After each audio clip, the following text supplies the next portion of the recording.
Fly east to west across the Netherlands and the land does something quietly impossible. The fields flatten, the ditches multiply, and then past the last low rise, the ground drops below the sea it stands next to and keeps going. More than a quarter of the Dutch land surface lies beneath NAP, the National Height Datum, beneath sea level, not a coastal fringe, a quarter of a country. The deepest ground of all sites in a drained lakebed near Nieuwerkerk on den IJssel, where the official benchmark, fixed in 2005, reads 6 3/4 meters below the datum. About a 2-story house measured downward from the waterline. You have probably heard a different number, 55%, half the country under the sea. That figure entered the IPCC's Global Climate Assessment in 2007 and never left circulation. The Dutch government's own environmental agency corrected it. Below sea level is a quarter, not a half. But the smaller number is not the comforting one, because the real question was never how much of this country sits under the waterline. It is what happens if the dikes, the dunes, and the storm surge barriers stop working. 6/10 of the Netherlands would flood regularly. 9 million people live inside that zone. 7 of every 10 euros the country earns are earned there. None of that land was found. It was made. The land did not begin below the sea. It was lowered by the people farming it. Under the western Netherlands lies a drowned river valley, backfilled across the Holocene with flood basin clay and peat, plant matter that never finished rotting, thickening from 2 meters near the German border to 20 at the coast. Peat underlies close to 1/10 of the country. From medieval times onward, Dutch farmers drained it to make fields, and draining peat destroys it twice over. Mechanically first, take the water out, the buoyancy goes with it, and the ground compresses under its own load. Then biologically, air reaches organic matter sealed for millennia, microbes consume it, and solid carbon leaves as carbon dioxide. The soil does not merely settle. Some of it stops existing. In drained agricultural peat, the surface drops 7 to 13 millimeters a year. Amsterdam and Rotterdam sink more slowly than the farmland around them. Imported fill long ago crushed the peat beneath the cities. Then they went lower on purpose. Lake Beemster was pumped dry by windmill in 1612. The lake west of Gouda, dredged for fuel peat, was drained in 1841. Roughly half the coastal plain, the western lowland and not the nation, now lies under mean sea level. Knowing all this, the Dutch moved in. 18.1 million people counted at the start of 2026 on ground that now carries more than 500 of them per square kilometer, up from 415 in 1980. And almost 70% of them live in areas classed as flood-prone today, a wider measure than the 9 million because it counts river flood ground far inland as well. Sit with that.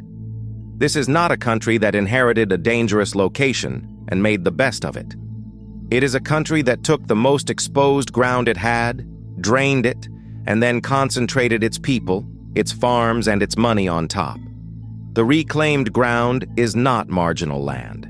The 4 great polders lifted out of the Zuiderzee between 1930 and 1968 are farmland, not margin.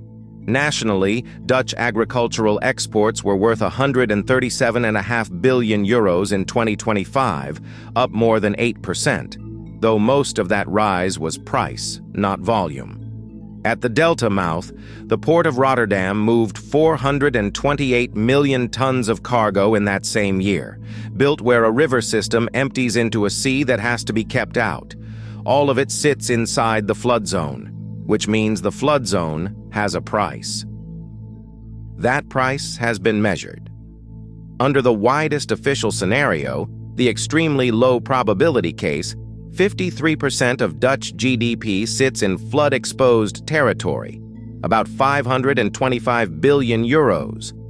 Narrow it to low risk and it drops to 34%. To high-risk ground alone, 1%. The scenario label is the whole meaning of the number. Amsterdam and Rotterdam each carry around 61 billion euros of exposed value added, the country's largest concentrations. Now put that on ground that is still sinking.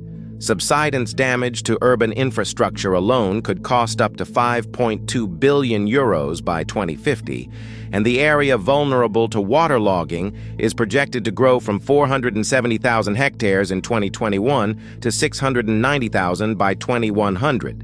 And the sea is rising to meet it. The Dutch coast has seen 25 centimeters of rise since 1890. Against a 1995 to 2014 baseline, the 2023 National Climate Scenarios project 26 to 73 centimeters more by 2100 under steep emissions cuts and 59 to 124 if emissions stay high. The IPCC does not rule out 2 meters of global rise by 2100 and 5 by 2150 if Antarctic ice gives way, a bound Dutch planners keep in view, though they rate its probability low at present. Between the country and all of that stands a machine. Most of that machine is waiting. In 1932, 32 kilometers of dam sealed off the Zuiderzee.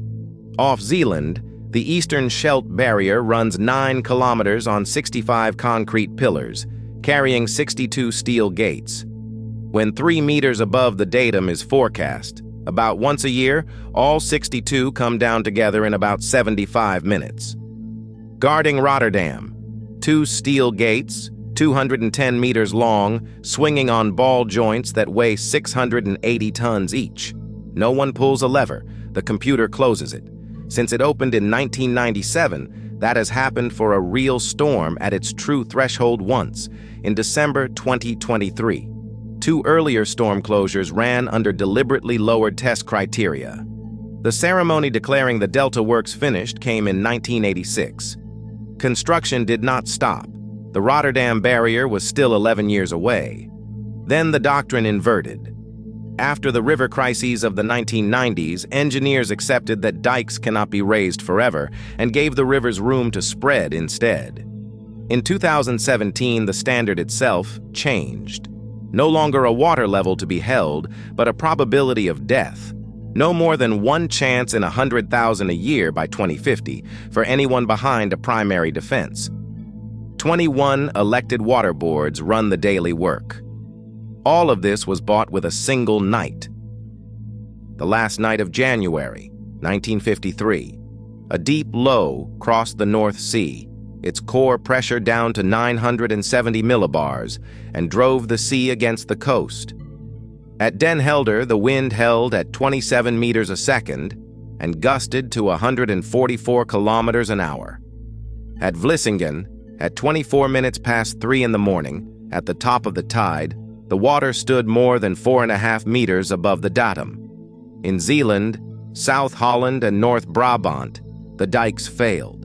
By the National Water Authority's count, they broke in more than 150 places, and over 150,000 hectares went under, in the dark, in winter, in a few hours.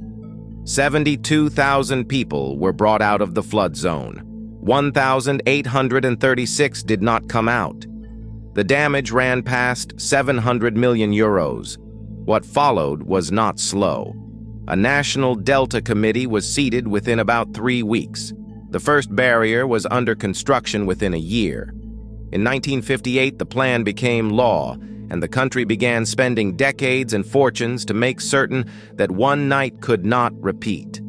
Every gate, every pillar, every pumping station standing now traces back to those few hours and to the names on that list.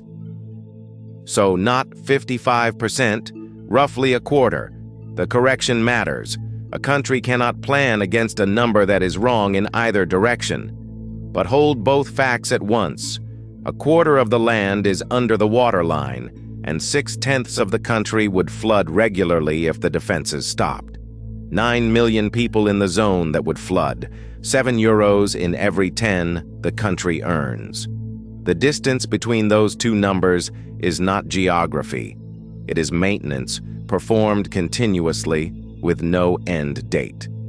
The ground is still going down, 7 to 13 millimeters a year under drained agricultural peat.